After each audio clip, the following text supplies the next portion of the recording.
Hi everyone, basic to advance course अनिका design में आप सब लोगों का वेलकम है। आज हमारी पहली क्लास है, तो सबसे पहले हम आपको इस कोर्स के बारे में बताएंगे। हम इस कोर्स में आज के ट्रेंड की लगभग सभी ड्रेसेस की कटिंग और स्टिचिंग सिखाएंगे आपको, वो भी बहुत ही सिंपल तरीके से। स्टार्टिंग में हम लोग बहुत ज़्यादा टेक्निकल मेथड्स का यूज़ नहीं करेंगे, क्योंकि बिगनर्स को इससे बहुत प्रॉब्लम आती है, वो कंफ्यूज हो जाते हैं। मैंने जितने भी स्टूडेंट्स को सिखाया है, तो मैंने एक चीज़ ऑब्जर्व की है, 90% स्टूडेंट्स की मिस्टेक्स और सवाल सेम ही होते हैं। तो उन सभी सवालों को, उनकी गलतियों को ध्यान में रखते हुए हमने इस कोर्स को बनाया है। टाइम टू टाइम हम आपके हर सवाल का जवाब देने की कोशिश करेंगे अपनी वीडियोस के थ्रू। जहाँ जहाँ हमें लगता है कि आपको प्रॉब्लम आ सकती है, हमारी सभी क्लासेस ध्यान से देखनी है। कोई क्लास में अगर आपको कोई ड्रेस समझ में नहीं आए, उसकी कटिंग समझ में नहीं आए, तो आप उस क्लास को रिपीट कीजिए। उस वीडियो को रिपीट करके आप 2 बार या 3 बार देखें। आई एम 100% श्योर आपको वो समझ में आ जाएगी कैसे किया गया है। और एक चीज़ का और ध्यान रखिएगा, मैंने देखा है स्टूडेंट्स क्या करते हैं कि अल्ट्रेशन के काम से बहुत घबराते हैं कि गलती हो गई, चलो नेक्स्ट टाइम ठीक कर लेंगे। आप जब स्टार्टिंग में कर रहे हो, परफेक्ट तभी बनोगे आप जब आप उन गलतियों को टाइम टू टाइम ठीक करते चले जाओगे। जैसे चलिए अब बात करते हैं हम लोग मशीन्स के बारे में। स्टार्टिंग करेंगे हम सिंपल मशीन, जो लगभग सबके घरों में मिलती है। हमारी मम्मी के पास होती थी वो मशीन, हाथ वाली मशीन भी जिसको बोलते हैं। अभी भी लगभग 4-5 हज़ार रुपये में मार्केट में आपको मिल जाएगी वो मशीन। उषा की मशीन है, सिंगर की मशीन है, बहुत सारी मशीन मार्केट में अवेलेबल है। उस मशीन से आप कोई भी ड्रेस बना सकते हो। अभी भी ऐसा कुछ नहीं है कि किसी ड्रेस को बनाने के लिए बहुत हाई क्लास मशीन की ज़रूरत है।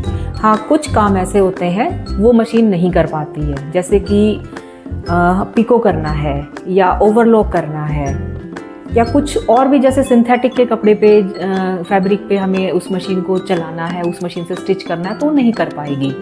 उसके लिए फिर हमें दूसरी मशीन का यूज़ करना पड़ता है। जैसे मैंने ओवरलॉक की बात की, ओवरलॉक के लिए भी एक मशीन आती है मार्केट में, 5 से 6 हज़ार रुपये में इजीली अवेलेबल है। बाकी डिपेंड ऑन क्वालिटी। अगर आपको बहुत ज़्यादा हाई क्वालिटी की या कंपनी की लेनी है, तो उसका रेट धीरे धीरे फिर बढ़ता चला जाएगा कंपनी टू कंपनी। अब बात आती है पिको वाली मशीन। एक मशीन आती है उषा जेनोम और सिंगर की। ये मेरी फेवरेट मशीन है। मैं उषा जेनोम का ही यूज़ करती हूँ अपनी ड्रेसेस स्टिच करने के लिए। ईजी टू यूज़ है, और सबसे खास बात है कि लाइट वेट है। जहाँ मर्जी उठाओ रख दो, इसको लाना ले जाना बहुत इजी है। और इसमें फीचर्स बहुत सारे हैं, बहुत सारे स्टिचेस हैं, अलग अलग डिज़ाइन के स्टिच इसमें हम लोग कर सकते हैं। एम्ब्रॉयडरी वर्क भी इसमें हम कर सकते हैं। बट इसमें एक ये है कि आपको अगर बुटीक खोलना है, तो उसमें ये उतना हैवी लोड नहीं ले पाएगी। बुटीक के लिए आपको जैक मशीन, जोकी मशीन, और भी सिंगर की मशीन, मार्केट में और भी मशीन्स हैं जो हैवी मोटर में इनबिल्ट है। उस वाली मशीन से आप ज़्यादा ड्रेस बहुत कम टाइम में सिल सकते हो, क्योंकि उनकी स्पीड ज़्यादा होती है। क्योंकि बुटीक खोलना है तो आपको बहुत ज़्यादा ड्रेसेस बनानी पड़ेंगी डेली, तो उसके लिए स्पीड भी बढ़ानी पड़ेगी।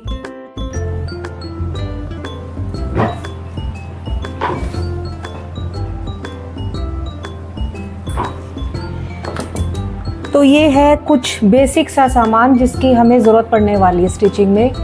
स्टार्टिंग में इतने सारे सामान की ज़रूरत नहीं है, ये कुछ कम से भी आप शुरुआत कर सकते हो। स्टार्टिंग में कुछ बेसिक चीज़ें खरीद लो, जैसे कि ये मेजरिंग टेप, कैंची, सीजर, धागे तो चाहिए। जैसे भी आपका फैब्रिक का कलर होगा उसके अकॉर्डिंग ही आप धागे लोगे। चौक का डब्बा, कलरफुल चौक्स आती हैं ये। सुइयाँ, ये सभी साइज़ की सुई है इसमें। ये फुल पैक आता है एक मार्केट में। मशीन की सुई मैं ऑर्गन कंपनी की यूज़ करती हूँ। वैसे यही कंपनी अच्छी रहती है, क्योंकि अगर आप हल्की क्वालिटी की सुई खरीदोगे तो उससे आपकी सिलाई अच्छी नहीं आएगी। तो हमेशा अच्छे क्वालिटी की ही सुई खरीदनी है। सच कहूँ मैं तो ये कहूँगी कि कोई भी सामान है उसमें क्वालिटी का ज़रूर ध्यान देना है, अच्छी क्वालिटी का सामान खरीदना है। ये हम कैंची की जगह यूज़ करते हैं, इसको धागे काटने के लिए यूज़ करते हैं कि बार बार कैंची ना उठानी पड़े। और इससे ही हमारा काम चल जाए। ये स्केल्स हैं, ये तो कॉमन स्केल है, जैसे हम पढ़ाई लिखाई में भी यूज़ करते हैं। ये कर्व वाला स्केल है, इससे गोल शेप कहीं पर भी देनी हो, जैसे गले में देनी है या आर्म होल में देनी है या और भी बहुत सारी जगह है जहाँ ये हमारे काम आता है। फिर ये ऑयल है, मशीन का ऑयल। डेली ऑयलिंग करना है मशीन को, उससे आपकी मशीन अच्छी चलेगी और आवाज़ भी नहीं करेगी।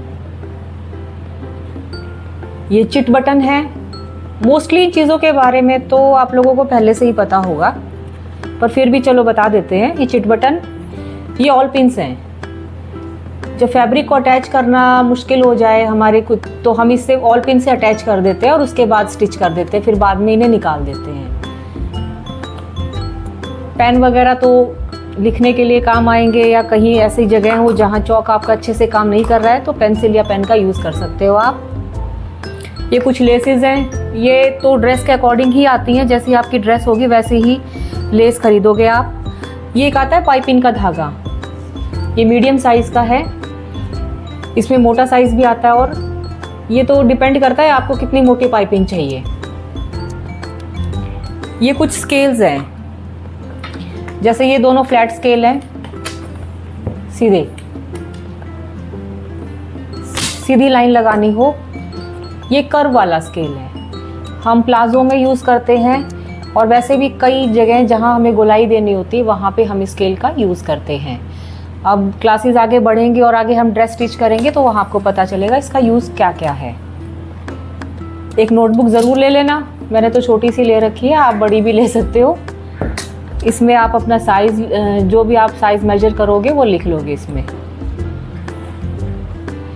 ये एल शेप का स्केल है, ये लगभग इसका यूज़ हम कपड़े को ना सीधा करने में करते हैं। जैसे सीधी कटिंग करनी हो, कपड़ा इधर से टेढ़ा मेढ़ा जा रहा है तो इसको रख के आपको पता चल जाता है कि कपड़े की सिधाई कहाँ से है। ऐसे रखा और ऐसे करके लाइन लगा दी और कटिंग कर ली। फिर ये है इलास्टिक, ये 1.25 इंच वाली इलास्टिक है, इससे छोटे साइज़ में भी आती है और इससे थोड़े से बड़े साइज़ में भी आती है, 1 इंच की भी आती है, और सच पूछो तो एक इतनी पतली इलास्टिक भी आती है जिससे हम स्मोकिंग का काम करते हैं। ये पोंचे में यूज़ करते हैं हम, इससे पोंचे हमारे हमेशा टाइट रहते हैं, स्टार्टिंग से लेके आखिर तक वो एज इट इज़ रहेंगे। अब ये है लाइक्रा पेस्टिंग, फैब्रिक नहीं है ये। इसमें एक साइड ये दानेदार है और दूसरी साइड प्लेन है। दानेदार साइड की तरफ आपको फैब्रिक रखना है और इस साइड से आपको आयरन करना है। उससे क्या होगा कि ये आपके फैब्रिक पे चिपक जाएगा और फैब्रिक को स्ट्रेंथ देगा, ताकत देगा। आपका फैब्रिक अगर थोड़ा ढीला कपड़ा है और आपको उससे कोई जैकेट वगैरह बनानी है, उस कपड़े को थोड़ी स्ट्रेंथ देनी है, तो वहाँ पे इसका यूज़ होता है। स्पेशली ब्लाउज़ में और गाउन वगैरह जब बनाते हैं हम, अपर पार्ट में इसका यूज़ होता है। या कोई भी फैब्रिक बहुत ज़्यादा पतला हो, वहाँ पर भी हम इसका यूज़ करते हैं, उसको स्ट्रेंथ देने के लिए। फिर ये है पेस्टिंग। नॉर्मली इसका यूज़ हम कॉलर बनाने के लिए करते हैं, और जो हमारा बेल्ट वाला एरिया होता है वहाँ पे हम इसको यूज़ करते हैं। ये बहुत टाइट है, ये देखिए, एक साइड शाइनिंग वाला पार्ट है और दूसरी साइड है रफ पार्ट। तो शाइनिंग वाले पार्ट की तरफ आप फैब्रिक रखोगे, जैसे मैंने पहले उसमें बताया था लाइक्रा वाली में, कि यहाँ पर आपको अपना फैब्रिक रखना है और इस साइड से आपको आयरन करना है। उससे क्या होगा कि ये जो पेस्टिंग वाला पार्ट है ना, ये फैब्रिक पे चिपक जाएगा और हमेशा चिपका रहेगा, और आपका वो जो फैब्रिक है वो हमेशा टाइट रहेगा। फिर जैसे कॉलर हमारी हमेशा टाइट रहती है, बेल्ट वाला जो एरिया होता है पैंट में जब हम बनाते हैं वो भी टाइट रहता है, उसका रीज़न ये पेस्टिंग है। फिर ये पेस्टिंग पेपर आता है, काम इसका भी वही है, बट ये बहुत पतला होता है और उतनी स्ट्रेंथ ये नहीं देता।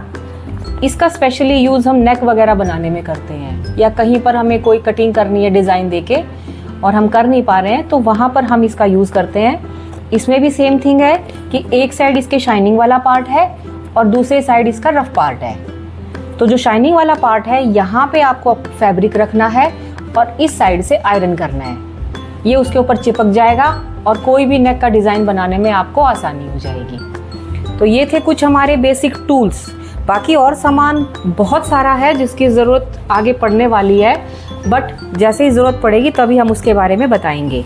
पहले बताने से आप भूल जाओगे। तो ये थी हमारी कुछ बेसिक टूल्स के बारे में जानकारी। अब हम आपको बताएंगे कि मेज़रमेंट कैसे लिया जाता है। पहले हम बताएंगे आपको दूसरों का कैसे मेज़रमेंट लेना है, किन किन पॉइंट्स का ध्यान रखना है, और साथ में हम बताएंगे कि अगर हमें खुद का मेज़रमेंट लेना है तो हम वो किस तरीके से ले सकते हैं और उस लेते टाइम हमें किन किन बातों का ध्यान रखना है। चलिए अब हम आपको बताते हैं मेज़रमेंट कैसे लिया जाता है।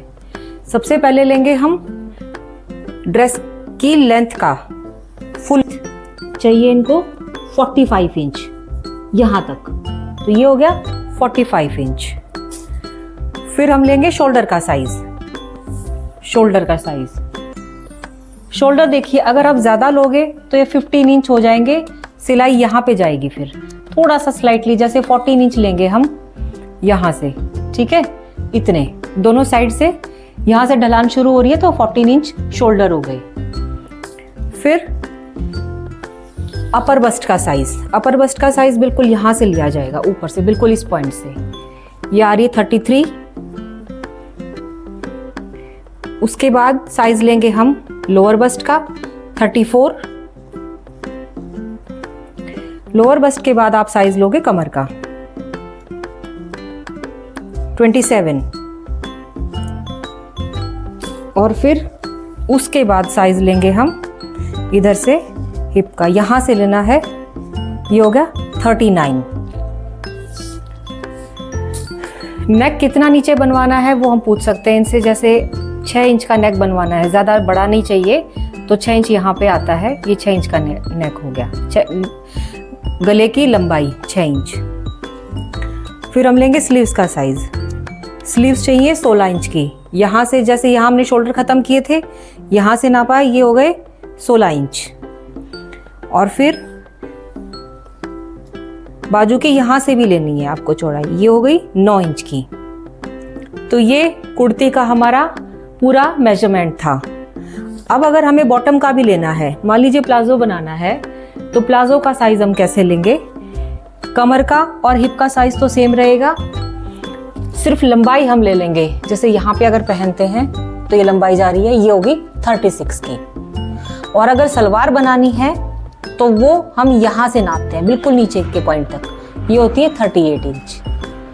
तो ये था मेजरमेंट का तरीका। अब हम आपको बताएंगे कि अगर आपको खुद का मेजरमेंट लेना है तो आप कैसे लोगे। खुद का मेजरमेंट लेने के लिए पॉइंट्स को ध्यान से ये देखना है कि कहाँ से आपको मेजरिंग टेप रखना है अपनी बॉडी पर, और फिर टाइटली उसको होल्ड करके धीरे धीरे करके आपको अपना मेजरमेंट लेना है। चलिए अब हम देखते हैं कैसे लिया जाएगा। टेप को टाइट से पकड़िए।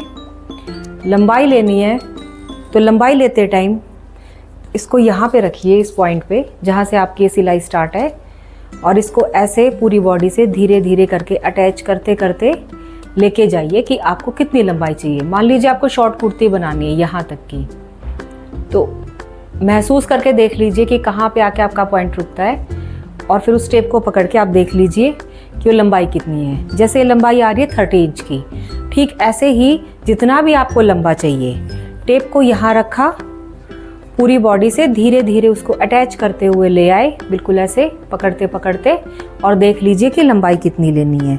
जैसे ये लंबाई हमारी 46 की है, 40 इंच की लंबाई चाहिए, तो ये 46 पे जाके रुक रही है, टेप को देख लीजिए।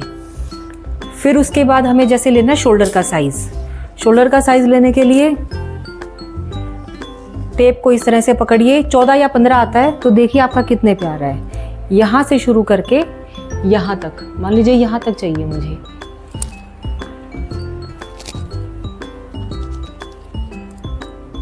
यहाँ पे चाहिए, तो ये हो गया 15 इंच।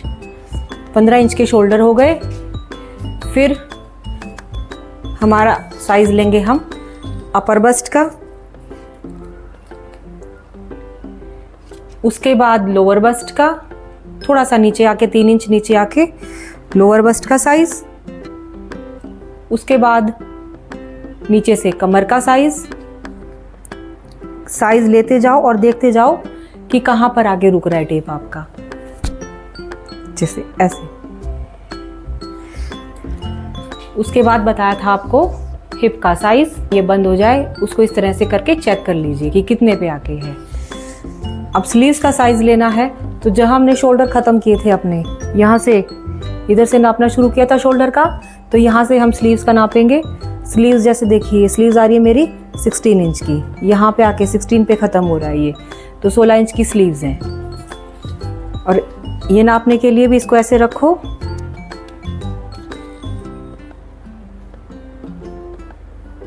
दस इंच। तो इस तरह से हम अपना खुद का साइज ले लेंगे। दूसरे का साइज लेना भी आपने देख लिया है और खुद का साइज कैसे लिया जाता है वो भी आपने अच्छे से देख लिया है। बट ध्यान रहे टेप कहीं मुड़े नहीं, कि जैसे पीछे से अगर आप नाप रहे हो तो पीछे टेप मुड़ गया है। टेप बिल्कुल सीधा रहना चाहिए ऐसे, और थोड़ा टाइटली ही उसको पकड़ना है। आई होप आप सबको हमारी आज की क्लास बहुत अच्छी लगी होगी। हमारी अपकमिंग क्लास में हम और भी ढेर सारी नॉलेज आपके लिए लेके आएंगे। किसी भी क्लास को मिस नहीं करना है। अगर आपको कोई कटिंग या स्टिचिंग या कहीं भी कोई डाउट आता है तो आप बार बार रिपीट करना वीडियो को, और हमारे चैनल को लाइक और सब्सक्राइब करना मत भूलिएगा।